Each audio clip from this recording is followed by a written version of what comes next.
નમસ્કાર. મહીસાગર એકેડમીમાં આપ સર્વનું હાર્દિક સ્વાગત છે. આજના વિડીયો લેક્ચરમાં ચર્ચા કરીશું મહત્ત્વના વિષયની, એટલે કે ભારતનું બંધારણ. ભારતના બંધારણમાં ભાગ નંબર 16ની ચર્ચા આજના વિડીયો લેક્ચરમાં સંપૂર્ણ રીતે કરીશું. તમારી સમક્ષ સંપૂર્ણ ડેપ્થ નોલેજ આજે હું તમને પીરસવાનો છું. સંપૂર્ણ ભાગ નંબર 16. તો શરૂઆત કરીએ છીએ ભાગ નંબર 16ની. ભાગ નંબર 16 જેનું નામ છે અમુક વર્ગો સંબંધી ખાસ જોગવાઈ. જે ભારત દેશની અંદર જે અલગ અલગ વર્ગો આવેલા છે એ અમુક વર્ગો સંબંધી ખાસ જોગવાઈ સંપૂર્ણ ભાગ નંબર 16માં જણાવવામાં આવેલી છે. તો એક પોઈન્ટ ક્લિયર થઈ ગયો કે ભાગ નંબર 16 કે જેમનું નામ છે અમુક વર્ગો સંબંધી ખાસ જોગવાઈ. અનુચ્છેદની ચર્ચા કરીએ તો અનુચ્છેદ 330 બરાબરથી ધ્યાનથી સાંભળજો. 330થી 342 એ સુધીના જે પણ અનુચ્છેદો છે એ તમામ અનુચ્છેદો ભાગ નંબર 16માં આપેલા છે.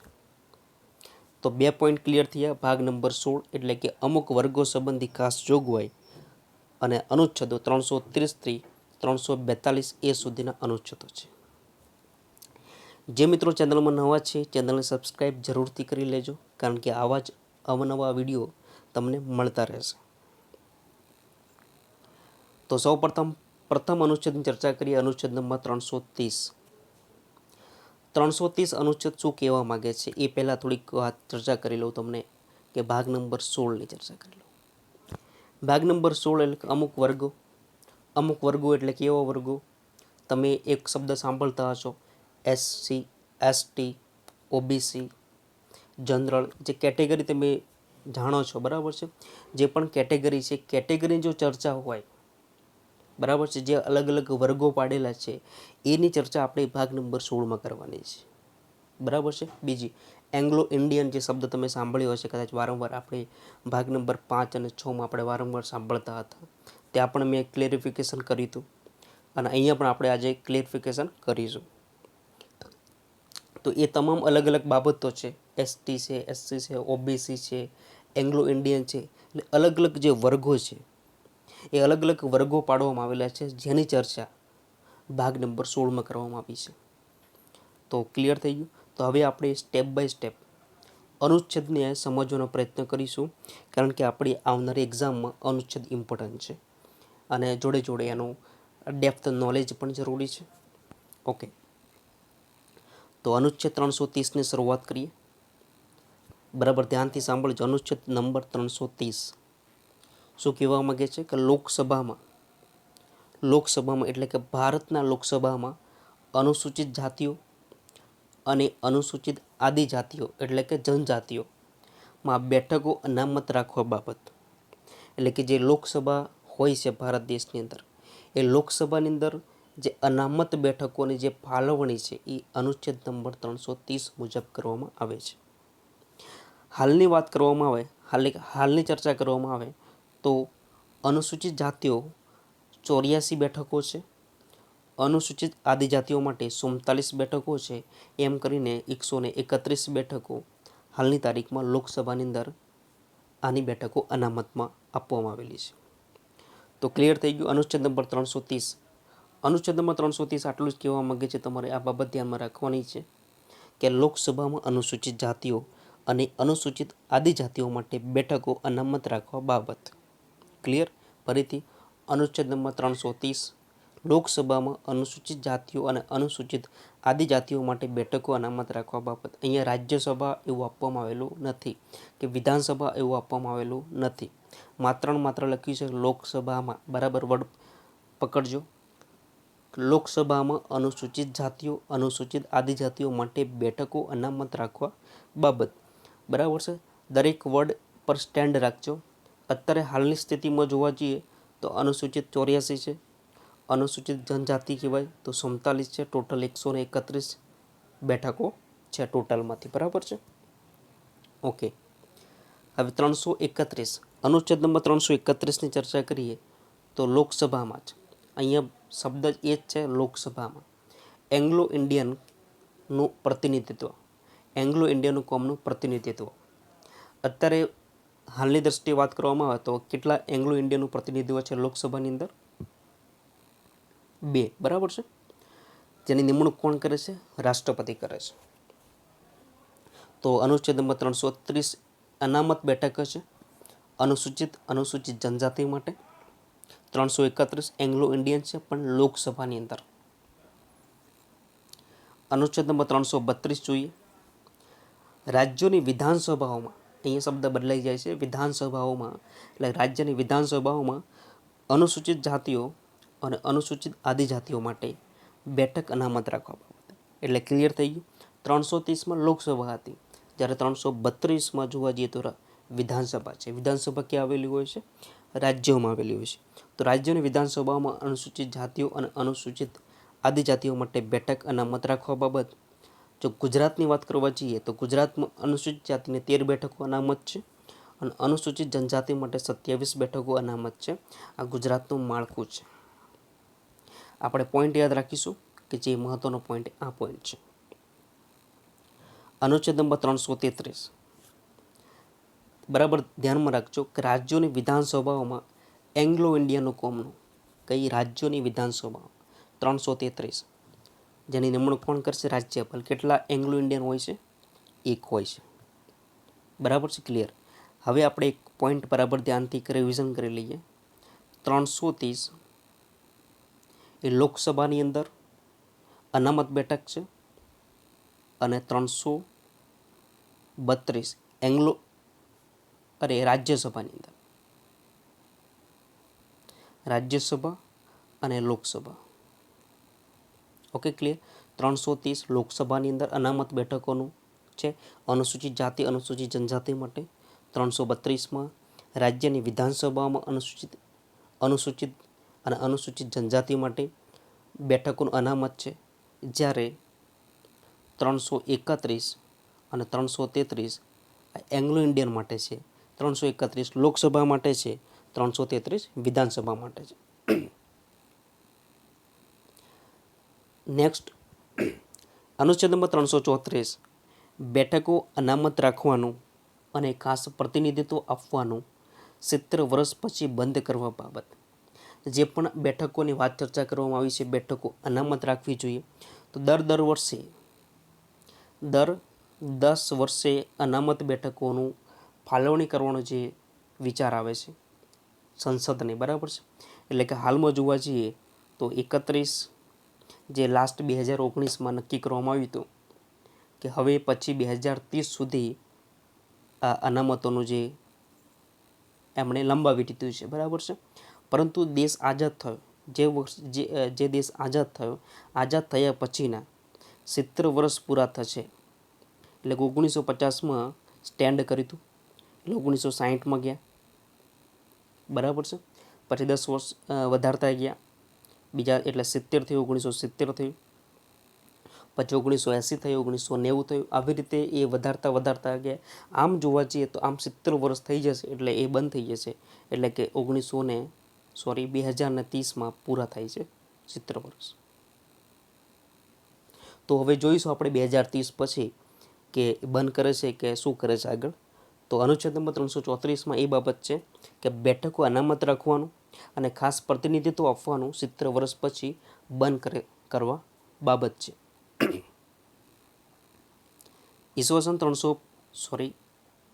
અનુચ્છેદ નંબર 335 અનુચ્છેદ નંબર 335 આપણે ટોટલ અનુચ્છેદ જોયા. 330માં લોકસભામાં અનુસૂચિત અને અનુસૂચિત જનજાતિ માટે બેઠકો અનામત રાખવાની. 331 જોઈએ એંગ્લો ઇન્ડિયન માટે છે લોકસભાની અંદર. 332 રાજ્યની વિધાનસભાઓમાં અનુસૂચિત અને અનુસૂચિત જનજાતિ માટે બેઠકો અનામત રાખવાનું છે. 333 વિધાનસભામાં એંગ્લો ઇન્ડિયનનું કોમનું પ્રતિનિધિત્વ છે, જેની નિમણૂક રાજ્યપાલ કરશે. અને 334 કે જેમાં 70 વર્ષ સુધી અનામત રાખવા બાબત છે, પછી ક્લોઝ કરવા બાબત છે. ઓકે. અને 335 સેવાઓ અને જગ્યાઓ માટે અનુસૂચિત જાતિઓ અને અનુસૂચિત આદિજાતિઓના હક અને દાવાઓ. તો જે સેવાઓ અને જગ્યાઓ માટે એટલે કે જે પણ અનુસૂચિત જાતિઓ છે, અનુસૂચિત જનજાતિઓ છે, બરાબર છે, એમની સેવાઓ માટે, એમની જગ્યાઓ માટે જે હક અને દાવાઓ જે મળેલા છે એ બધી ચર્ચા ટોટલ અનુચ્છેદ નંબર 335માં કરવામાં આવી છે. ઇનશોર્ટ 335 જોઈશું તો સેવાઓ અને જગ્યાઓ માટે અનુસૂચિત જાતિઓ અને અનુસૂચિત આદિજાતિઓના હક અને દાવાઓની ચર્ચા સંપૂર્ણ અનુચ્છેદ નંબર 335માં કરવામાં આવી છે. અનુચ્છેદ નંબર 336 એંગ્લો ઇન્ડિયન કોમ માટે અમુક સેવાઓમાં ખાસ જોગવાઈ, એટલે કેટલીક અગત્યની બાબતો છે, અમુક અલગ પ્રકારની જે સેવાઓ છે એ એંગ્લો ઇન્ડિયન માટે સ્પેશિયલી રહેશે, જે અનુચ્છેદ નંબર 336માં જણાવવામાં આવેલું છે. 337 પણ એંગ્લો ઇન્ડિયન માટે છે. 337 એંગ્લો ઇન્ડિયન કોમના લાભ માટે શૈક્ષણિક અનુદાન. તો અહીં જે એંગ્લો ઇન્ડિયન છે એમના માટે શૈક્ષણિક અનુદાન અંગે ખાસ જોગવાઈ છે. એટલે કે 336 337 બંને એંગ્લો ઇન્ડિયન માટે અનુચ્છેદો છે, પરંતુ 336માં જોવા જઈએ તો એમની સેવાઓમાં ખાસ જોગવાઈ છે. એટલે કે જે પ્રકારની નોકરીઓ છે, બરાબર છે, એની અંદર જે ખાસ પ્રકારનું યોગદાન છે, બરાબર છે, એ બાબતો છે. જ્યારે 337માં એંગ્લો ઇન્ડિયન કોમના શૈક્ષણિક અનુદાન માટે, એમના ભણવા માટે શિષ્યવૃત્તિની જે જોગવાઈ છે એ 337માં છે. એંગ્લો ઇન્ડિયન કોમના લાભ માટે શૈક્ષણિક અનુદાન અંગે ખાસ જોગવાઈ છે. તો 337 સુધી અનુચ્છેદો આપણે જોઈ લીધા. 330માં જોયું લોકસભામાં અનુસૂચિત જાતિ અનુસૂચિત જનજાતિ માટે અનામત બેઠકો રાખવા બાબત છે. 331માં લોકસભામાં એંગ્લો ઇન્ડિયનનું પ્રતિનિધિત્વ છે. 332માં રાજ્યની વિધાનસભાઓમાં અનુસૂચિત જનજાતિઓ માટે બેઠકો અનામત રાખવાની બાબત છે. 333માં વિધાનસભામાં એક એંગ્લો ઇન્ડિયન છે, બરાબર છે, ઓકે. તો એ રીતે છે. 334માં જોવા જઈએ તો બેઠકો અનામત રાખવાનું અને ખાસ પ્રતિનિધિત્વ આપવાનું 70 વર્ષ પછી શું કરવાનું છે, ક્લોઝ કરવા બાબત છે. 335 સેવાઓના જગ્યાઓ માટે અનુસૂચિત જાતિઓ અને અનુસૂચિત આદિજાતિઓના હક અને દાવાઓ, તો એસસી અને એસટી જે લોકો છે અનામત માટે છે, બરાબર છે, એમના હક અને દાવાઓ માટે 335 છે. 336 અને 337 એ એંગ્લો ઇન્ડિયન માટે છે. હવે મહત્વનો અનુચ્છેદ છે 338. ઓકે, જે મિત્રો ચેનલમાં નવા છે ચેનલ સબસ્ક્રાઈબ કરી લે, તમારા મિત્રોને જરૂરથી શેર કરી દેજો, કારણ કે ખાસ ઇમ્પોર્ટન્ટ લેક્ચર બંધારણ વિષયનો છે. ચર્ચા કરીશું આગળના અનુચ્છેદની 338. ખૂબ જ ઇમ્પોર્ટન્ટ અનુચ્છેદ છે. સંપૂર્ણ ભાગ નંબર 16માં જો કોઈ અગત્યનો અનુચ્છેદ હોય તો 338. અનુચ્છેદ નંબર 338 અનુસૂચિત જાતિઓ માટે રાષ્ટ્રીય આયોગ, જેનું નામ છે અનુસૂચિત જાતિઓ માટે રાષ્ટ્રીય આયોગ. એટલે કે સરકાર એ વખતે એવું નક્કી કર્યું, જે દિવસ આપણો ભારત દેશ અમલ થયો ત્યારે, કે જે અનુસૂચિત જાતિઓ છે, મતલબ એવું કહેવાય કે જેમની પાસે કોઈ ખેતી સિવાય બીજો કોઈ વિકલ્પ નથી, શૈક્ષણિક રીતે જોવા જઈએ તો એમની પાસે કોઈ જ્ઞાન નથી, નોલેજ નથી, બરાબર છે. તો ઘણી બધી પરિસ્થિતિ જોવા જઈએ તો ઘણી બધી એક લો છે, તો એમના માટે એક રાષ્ટ્રીય આયોગની રચના કરવામાં આવે. તો અનુસૂચિત જાતિઓ માટે રાષ્ટ્રીય આયોગ જે અનુચ્છેદ નંબર 338માં છે. હવે વાત કરીએ તો મૂળ બંધારણમાં, એટલે કે ભારત દેશ આઝાદ થયો જે વખતે બંધારણ અમલમાં આવ્યું, એ બંધારણમાં એ પહેલાં અનુસૂચિત જાતિ અને અનુસૂચિત જનજાતિ માટે એક અધિકારી નિમણૂક કરવામાં આવી. એટલે કે શરૂઆતમાં બન્યું એવું કે જે અનુસૂચિત જાતિઓ છે, અનુસૂચિત જનજાતિઓ છે, એ બંને માટે એક અધિકારી નિમણૂક કરો. એટલે કે એમને જે પણ સમસ્યાઓ છે એ તમામ સમસ્યાઓ કોણ નિરાકરણ કરશે, અધિકારી કરશે, બરાબર છે, ઓકે. હવે એવું થયું આગળ જતાં કે 65માં એક બંધારણીય સુધારો આવ્યો 1990માં. 65માં બંધારણ સુધારો 1990માં આવ્યો, એટલે કે બરાબર ભારત દેશ આઝાદ થયા પછી કેટલાય વર્ષો પછી અધિકારી નિમણૂક અહીંયા કરવામાં આવતી હતી, પણ 1990માં એક સુધારો કરવામાં આવ્યો. 65મો સુધારો 1990માં.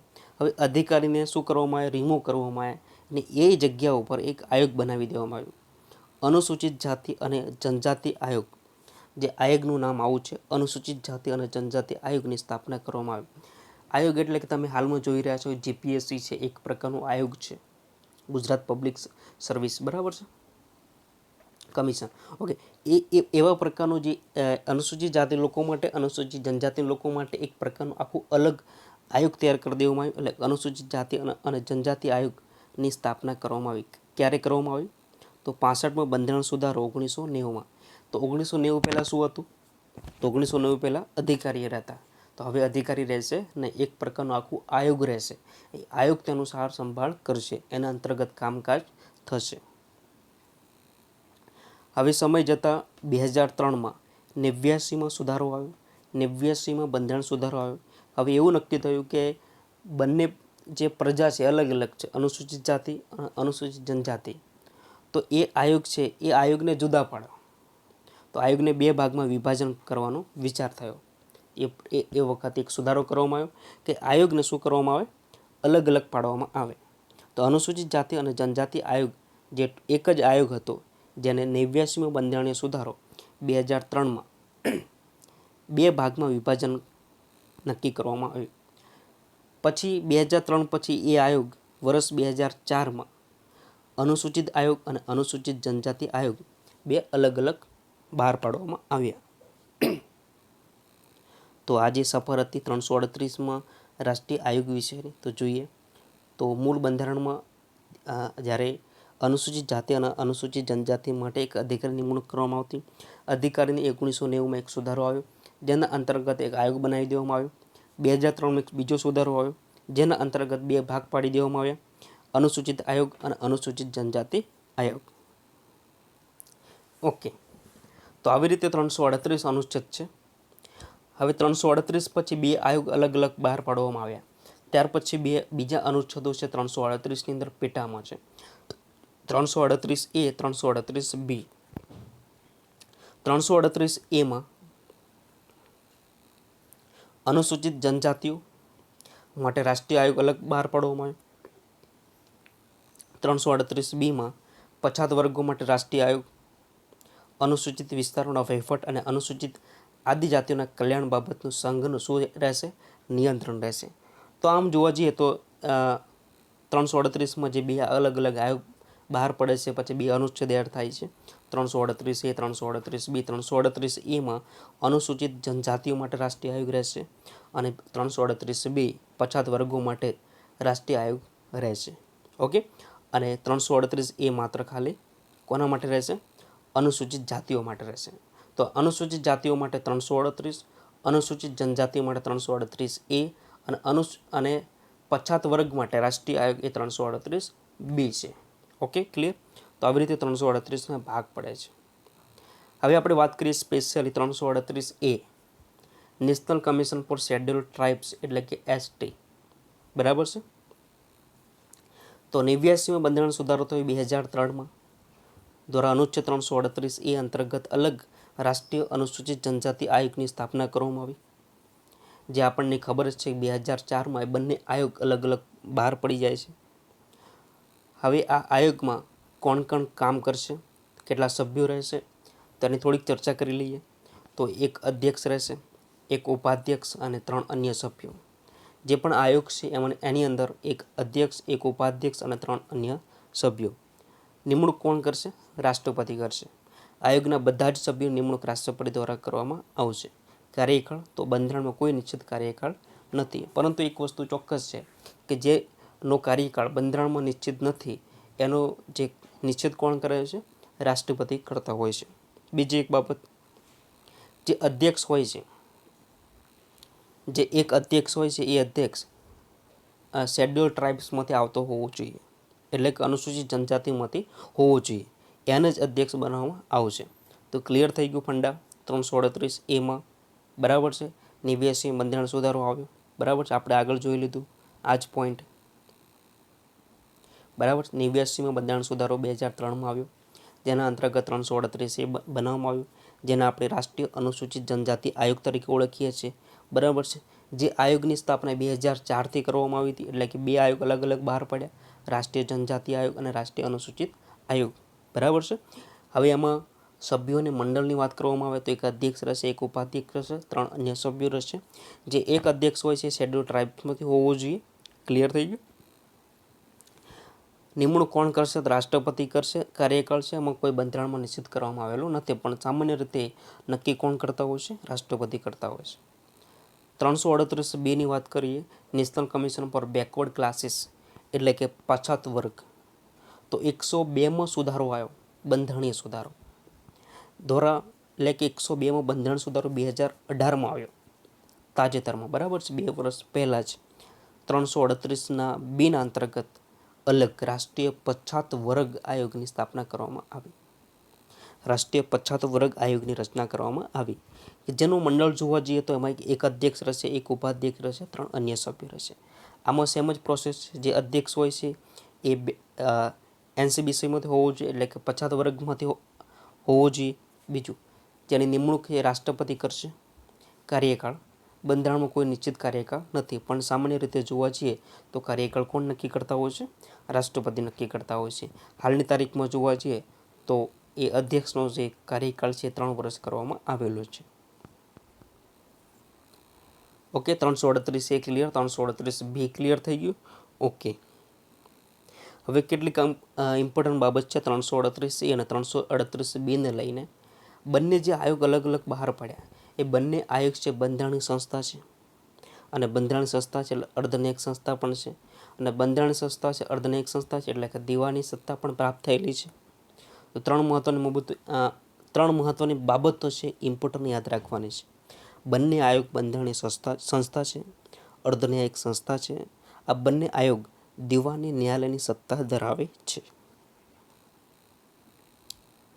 338B કે જે આપણે વાત કરી રાષ્ટ્રીય પછાત વર્ગ આયોગ, બરાબર છે. હવે રાષ્ટ્રીય પછાત વર્ગ આયોગની થોડીક ચર્ચા કરીએ, કેવી રીતે 338B એડ થયો. આપણે ચર્ચા એવી રીતે હતી કે અનુસૂચિત આયોગ અને અનુસૂચિત જનજાતિ આયોગ, અને ત્યાર પછી NCBC એડ થયો, બરાબર છે. 338B થયો. થોડોક ઇતિહાસ આપણે જોઈ લઈએ કેવી રીતે છે આનો, બરાબર છે.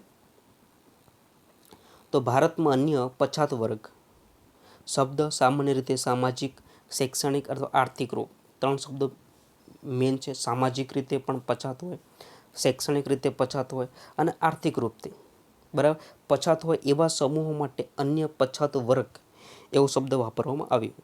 ભારતના બંધારણમાં અનુચ્છેદ 340માં, કયા અનુચ્છેદમાં? 340માં. હવે આપણે જોઈશું. સરકારને અન્ય પછાત વર્ગના ઉત્થાન માટે આયોગની સ્થાપનાની જવાબદારી સોંપવામાં આવી હતી. તો ઘણી બધી એવી બાબતો હતી જે એ ટાઈમે જે ભારત દેશ આઝાદ થયો અને એ વખતે શક્ય નહોતું, પોસિબિલિટી નથી. એ વખતે તમામ બાબતો બંધારણની અંદર આપી દેવામાં આવેલી હતી કે 50 વર્ષ પછી કે 70 વર્ષ પછી તમારે શું કામ કરવાનું છે, એનો એક શું કહેવાય નજર, એનો જે ઇશારો હોય છે આપી દીધો હતો. ક્યાં આપેલો હતો? બંધારણની અંદર. તો એવી જ રીતે ભારતના બંધારણમાં અનુચ્છેદ નંબર 340માં સરકારને અન્ય પછાત વર્ગના ઉત્થાન માટે આયોગની સ્થાપનાની જવાબદારી સોંપવામાં આવી હતી. ઈસવીસન 1953માં કાકા સાહેબ કાલેલકર બહુ મોટું નામ છે. એમની આગેવાનીમાં સૌ પ્રથમ પછાત વર્ગ આયોગની સ્થાપના કરવામાં આવી હતી. એટલે 1953માં થઈ હતી, ભારત દેશના આઝાદી પછી. તો બરાબર, અન્ય પછાત વર્ગ જે મિત્રો તૈયારી કરે છે એમને યાદ હોવું જ જોઈએ. કાકા સાહેબ કાલેલકર 1953માં સૌ પ્રથમ એમની આગેવાનીમાં એક વર્ગ આયોગની સ્થાપના કરવામાં, એટલે કે પછાત વર્ગ આયોગ. ત્યાર પછી 1953 પછી સીધા જતા રહીએ આપણે 1977માં બીપી મંડલની આગેવાનીમાં બીજું પછાત વર્ગ, એટલે કે દ્વિતીય પછાત વર્ગ આયોગની સ્થાપના કરવામાં આવી. એટલે કે સૌ પ્રથમ કોણે કરી હતી? કાકા સાહેબ કાલેલકર. અને દ્વિતીય પછાત વર્ગ આયોગની સ્થાપના કોણે કરી હતી? તો બીપી મંડલ આયોગ, બરાબર છે. તો અન્ય પછાત વર્ગ આયોગ માટે 2 નામ જોડાયેલા છે, કાકા સાહેબ કાલેલકર અને બીપી મંડળ. બીપી મંડળે શું કર્યું? રિપોર્ટ 1980ની અંદર રજૂ કર્યો હતો, બરાબર છે. એક્ઝેક્ટલી રિપોર્ટ રજૂ કરતો 1980માં, પણ આ જે 1977 છે એ બરાબર ચેક કરી લેજો, બરાબર છે. આઈ થિંક બરાબર જ છે, છતાં પણ કહું છું. તો 1953માં કાકા સાહેબ કાલેલકરની આગેવાનીમાં સૌ પ્રથમ પછાત વર્ગ આયોગની સ્થાપના કરવામાં આવી. 1977માં બીપી મંડળની આગેવાનીમાં દ્વિતીય પછાત વર્ગ આયોગની સ્થાપના કરવામાં આવી, જેનો રિપોર્ટ 1980માં રજૂ કરે છે. પછી શું થાય છે આગળ જોઈએ તો મંડળ આયોગ હોય છે એ રિપોર્ટ ભારતમાં એવું રજૂ કરે છે કે 52% જનસંખ્યા અન્ય પછાત વર્ગથી સંબંધિત હતી. હવે વિચારી લો કે 52% એટલે કે ભારત દેશની અડધા કરતાં ઉપર પબ્લિક થઈ ગઈ. તો આ ખોટો રિપોર્ટ કહેવાય. તો એને લઈને શું થયું? દેશભરમાં વિરોધ થયો. ત્યારબાદ વિવિધ સર્વેમાં આંકડો લગભગ 40% જેટલો પ્રાપ્ત થયો. પછી સર્વે કરવામાં આવ્યો એટલે કે 12% ઘટ્યો એટલે કે 40% જેટલો થયો. પછી મંડળ આયોગની ભલામણના આધારે ઈસવીસન 1990માં એટલે કે 1990માં અન્ય પછાત વર્ગોને સરકારી નોકરીઓમાં 27% અનામત આપવામાં આવી એવું નક્કી કરવામાં આવ્યું. તો ઇતિહાસ 1953થી શરૂ થયેલો છે, 1977 આવે છે, 1980 આવે છે, રિપોર્ટ રજૂ થાય છે જેમાં 52% નક્કી થાય છે, પછી વિરોધ થાય છે, ત્યાર પછી 40% થાય છે અને પછી એવું નક્કી કરવામાં આવે છે 1990ની અંદર કે સરકારી નોકરીમાં 27% અનામત આપવામાં આવે તો એનો પણ વિરોધ થાય છે દેશભરની અંદર. તો ઈસવીસન 1992માં બરાબર છે, 1992માં એક કેસ થાય છે બરાબર, જે ખંડણી હોય છે, બહુ મોટો છે, ઇન્દિરા શાહની વિરુદ્ધ ભારત સંઘ. ખૂબ જ ચર્ચામાં રહેલું છે. આપણે અલગ ટોપિક લઈશું ત્યારે ખૂબ જ ડિટેલમાં ચર્ચા કરીશું બરાબર છે. અત્યારે આપણે સ્ટેપ બાય સ્ટેપ અનુચ્છેદની ચર્ચા કરીએ છીએ, તો આપણે અનુચ્છેદને લઈને ધ્યાનમાં રાખીએ છીએ. અહીંયા આપણે વધારે ચર્ચા એટલા માટે કરીએ છીએ કારણ કે આપણને લાંબા સમય સુધી યાદ રહી જાય. બીજું, ઇન્દિરા શાહની વિરુદ્ધ ભારત સંઘ મોટો ટોપિક છે, 15-20 મિનિટનો મોટો ટોપિક છે, જેની વિસ્તારથી આપણે અલગ એક લેક્ચરથી કરીશું. પણ અહીંયા એટલું યાદ રાખી લઈશું કે 1992માં ઇન્દિરા શાહની વિરુદ્ધ ભારત સંઘમાં એક સર્વોચ્ચ ન્યાયાલયે અન્ય પછાત વર્ગોને 2 ભાગમાં વિભાજિત કરી દીધા, એક ક્રિમી અને non creamy layer. Creamy layer અને નોન ક્રિમી લેયર. હવે એ વાત ચોક્કસ નક્કી થઈ કે જે નોન ક્રિમી લેયર હતા એ જ વર્ગને 27% અનામત આપવાનું નક્કી કરવામાં આવ્યું. જોડે જોડે એ પણ નક્કી કરવામાં આવ્યું 50% કરતાં વધવી ના જોઈએ. તો ઇન્દિરા શાહની વિરુદ્ધ ભારત સંઘ વચ્ચે જે ચુકાદો આવ્યો એ ચુકાદામાં નક્કી થયું કે જે અન્ય પછાત વર્ગો છે એને 2 ભાગમાં પાડી દો. કયા કયા 2 ભાગો? તો ક્રિમી લેયર અને નોન ક્રિમી લેયર. જ્યારે નોન ક્રિમી લેયરને 27% અનામત આપવામાં આવે અને એ પણ નક્કી કરવામાં આવ્યું કે 50% કરતાં વધવી ના જોઈએ. તો આ ખેલ થયો 1992 સુધીનો. 1953થી શરૂ થયેલો, કાકા સાહેબ કાલેલકરે શરૂઆત કરી હતી. પછી 1977માં આવે છે બરાબર છે. ત્યાર પછી 1980માં શું એનો રિપોર્ટ રજૂ થાય છે જેમાં નક્કી કરવામાં આવે છે કે 52% પછાત વર્ગ છે, પછીનો વિરોધ થાય છે, પછી એવો આંકડો કંઈક ઘટીને 40% થાય છે બરાબર છે. પછી કેસ થાય છે 1992માં ઇન્દિરા શાહ અને ભારત સંઘ વચ્ચે. એમાંથી એક ચુકાદો આવે છે કે જે અન્ય પછાત વર્ગો છે એમાં 2 ભાગ પાડવામાં આવે. પહેલો ભાગ છે ક્રિમી લેયર અને બીજો ભાગ છે નોન ક્રિમી લેયર, જેમાં નક્કી કરવામાં આવ્યું કે નોન ક્રિમી લેયરને 27% અનામત બરાબર છે અને એ પણ નક્કી કરવામાં આવ્યું કે 50% કરતાં વધવી ના જોઈએ. હવે સાલ આવે છે 1992થી બધું વચ્ચે છોડી દઈએ, ખૂબ જ ઇમ્પોર્ટન્ટ છે. આપણે ઇમ્પોર્ટન્ટ વાત લઈએ છીએ. 2005ની સાલ આવે છે, ઈસવીસન 2005 આવે છે. એ વખતે ભારત દેશના પ્રાઇમ મિનિસ્ટર તરીકે મનમોહનસિંહ હતા અને મનમોહનસિંહ અને રાજેન્દ્ર સચરની અધ્યક્ષતામાં એક સમિતિની રચના થાય છે. કોને લઈને રચના થાય છે? અન્ય પછાત વર્ગ આયોગને લઈને. આ અહેવાલ મુજબ મુસ્લિમ સમુદાયના સામાજિક, આર્થિક અને શૈક્ષણિકનું અધ્યયન કરવામાં આવે છે, એમનો પણ વિચાર કરવામાં આવે છે. અને વર્ષ 2016માં રાષ્ટ્રીય પછાત પંચની ભલામણથી ઓબીસીની યાદીમાં 15 નવી જાતિનો સમાવેશ કરવામાં આવે છે. અને આ જે 15 જેવી જાતિનો સમાવેશ કરવામાં આવે છે એ વખતે ગુજરાતનો સમાવેશ થતો નથી અને એ વખતે ગુજરાતની અંદર પાટીદારોએ અનામત માટે આંદોલન છેડ્યું હતું. તો જે ગુજરાતમાં અનામતો પાટીદારોનું આંદોલન જે છે એ ક્યાંક ને ક્યાંક અહીં સંકળાયેલું છે 2016 પછી બરાબર છે. તો 2016માં રાષ્ટ્રીય પછાત પંચની જે પછાત વર્ગ છે એમના પંચની ભલામણથી ઓબીસીની યાદીમાં 15 નવી જાતિનો સમાવેશ કરવામાં આવેલો કે જેમાં ગુજરાતનો સમાવેશ, રાજસ્થાનનો પણ સમાવેશ ન હતો અને એટલા માટે ગુજરાતની અંદર પાટીદાર અનામત આંદોલનની શરૂઆત થઈ હતી. અને પછી ઘણી બધી પ્રોસેસ થાય છે અને છેલ્લે 2018માં રાષ્ટ્રીય પછાત વર્ગ આયોગને બંધારણીય રીતે એક માન્યતા મળે છે અને એમાં કેટલાક અગત્યના સુધારો થાય છે અને બધાને કંઈક ને કંઈક ફાયદો મળતો જાય છે બરાબર છે. તો આ કંઈક અન્ય પછાત વર્ગની જે સફર 1953થી શરૂ કરીને 2018 સુધીની જે ચર્ચા હતી એ તમારી સમક્ષ મેં ટૂંકમાં કહી દીધી. આ બહુ મોટો ટોપિક છે, આમાં ઘણા બધા પહેલું છે બરાબર છે. ડેપ્થમાં તમારે ઉતરવું હોય તો લાંબો લેક્ચર થઈ જાય, કલાક 2 કલાક 3 કલાક પણ થઈ જાય, એટલો મોટો ટૉપિક છે. પરંતુ એક પરીક્ષાની દ્રષ્ટિએ જોવા જઈએ તો આટલા કેટલાક મહત્ત્વના મુદ્દા છે. 1953, 1977, 1980, 1990, 1992 અને 2016, બરાબર છે. પછી 2018 અને 2005 આ બધી સાલો છે, ખૂબ જ ક્રમશઃ યાદ રાખી લેજો, તો આપણને જે એનસીબીસીનો જે કોન્સેપ્ટ છે ક્લિયર થઈ જશે.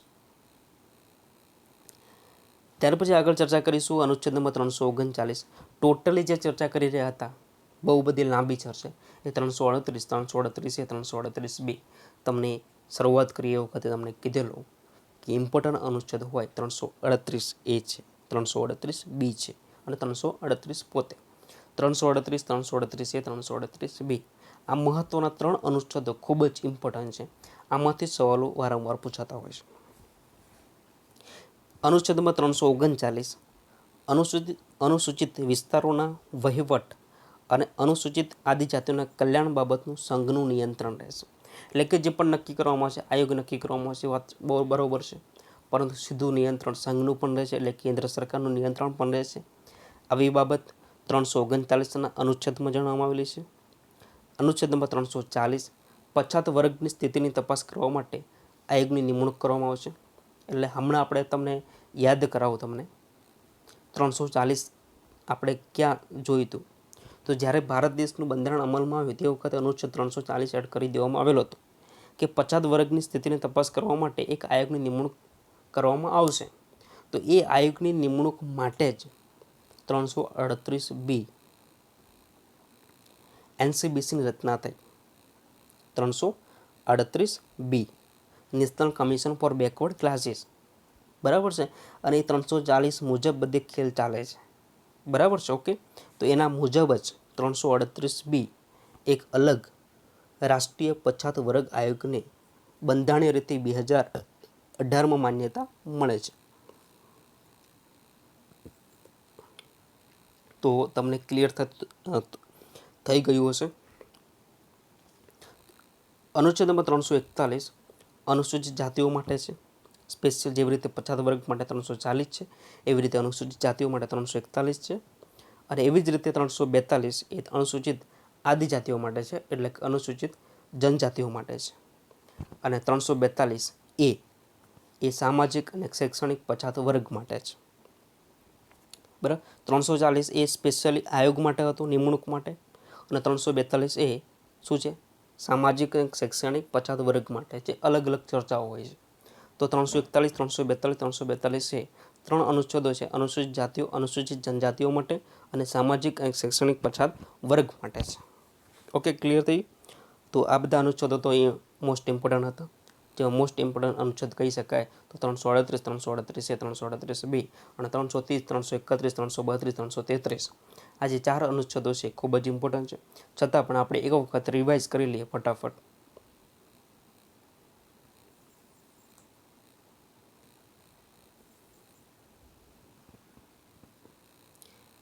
ભાગ નંબર 16 જે અમુક વર્ગો સંબંધી ખાસ જોગવાઈ છે 330 342 બધા જ અનુચ્છેદ તમને યાદ રહી ગયા છે, છતાં એક ફ્લેશબેક લઈ લે ફટાફટ, બરાબર છે. ઓકે, અહીંયા બ્રેક ના કરતા એક વખત રિવિઝનમાં ફટાફટ જોઈ લેજો, કઈ બાબત રહી જાય તો તમને ક્લિયર થઈ જશે. અનુચ્છેદ નંબર 330 જેમાં લોકસભામાં અનુસૂચિત જાતિઓ, અનુસૂચિત આદિજાતિઓ માટે બેઠકો અનામત રાખવા બાબત છે. અનુસૂચિત જાતિઓ માટે 84 બેઠકો અનામત છે, અનુસૂચિત આદિજાતિઓ માટે 47 બેઠકો અનામત છે. ટોટલ કરીએ તો 131 જેવી થતી હોય છે. 331માં લોકસભામાં એંગ્લો ઇન્ડિયન છે, જેની નિમણૂક રાષ્ટ્રપતિ કરતા હોય છે. 332માં જોવા જઈએ તો રાજ્યની વિધાનસભાઓમાં અનુસૂચિત જાતિઓ, અનુસૂચિત જનજાતિઓ માટે બેઠક અનામત રાખવા બાબત છે. 333માં રાજ્યની વિધાનસભામાં એંગ્લો ઇન્ડિયન છે. 334 70 વર્ષ પછી ક્લોઝ કરવાનું છે અનામતનું. 335 સેવાઓ અને જગ્યાઓ માટે અનુસૂચિત જાતિઓ અને અનુસૂચિત આદિજાતિઓના હક અને દાવાઓ છે. 336માં એંગ્લો ઇન્ડિયન કોમ માટે અમુક સેવાઓમાં ખાસ જોગવાઈ છે. 337 એંગ્લો ઇન્ડિયન કોમના લાભ માટે શૈક્ષણિક અનુદાન અંગે ખાસ જોગવાઈ છે. 338 અનુસૂચિત જાતિઓ માટે રાષ્ટ્રીય આયોગ છે.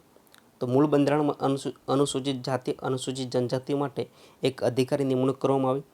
65માં બંધારણ સુધારો 1990માં અધિકારીના સ્થાને અનુસૂચિત જાતિ અને જનજાતિ આયોગની સ્થાપના કરવામાં આવી.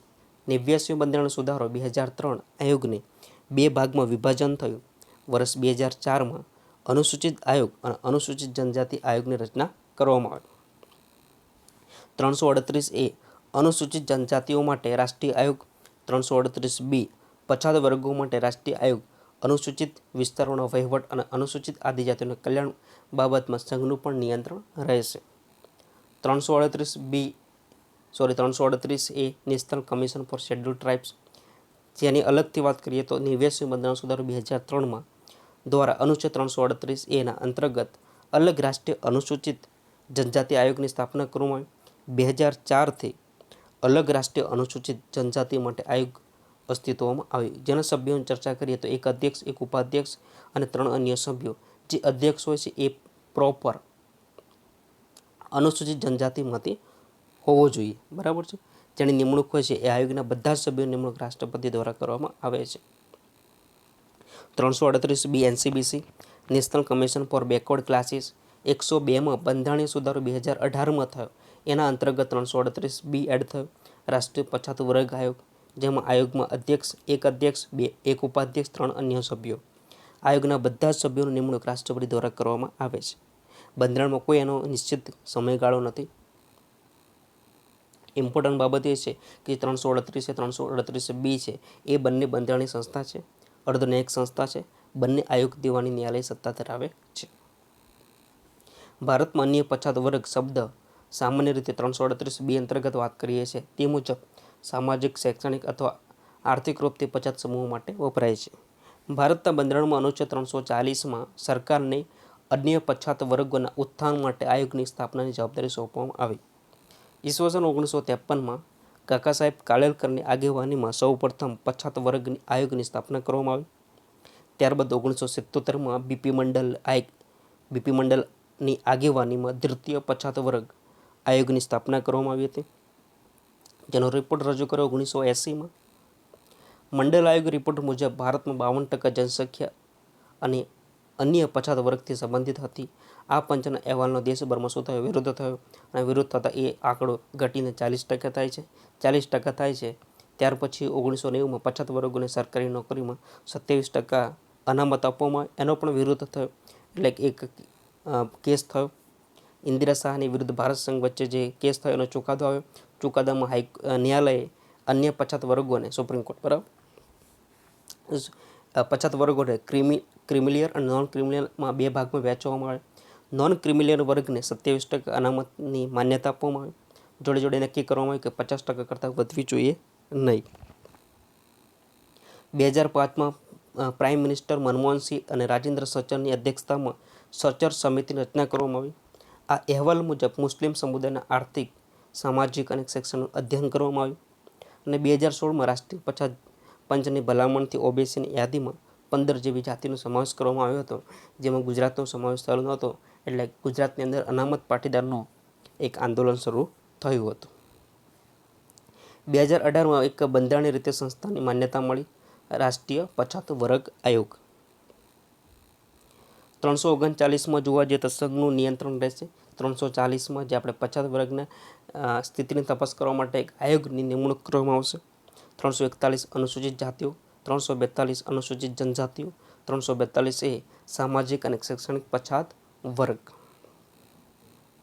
ઓકે, તો આ કેટલીક અગત્યની બાબતો હતી જેને આપણે રિવિઝન પણ કરી લીધું છે.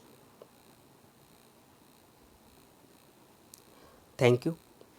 તો હું આશા રાખીશ આજના લેક્ચરમાં 330થી 342A જે પણ ટોપિક ઇમ્પોર્ટન્ટ હતા બિન સચિવાલય લઈને અથવા વર્ગ 3ની તમામ પરીક્ષાઓને ધ્યાનમાં રાખીને, બરાબર છે.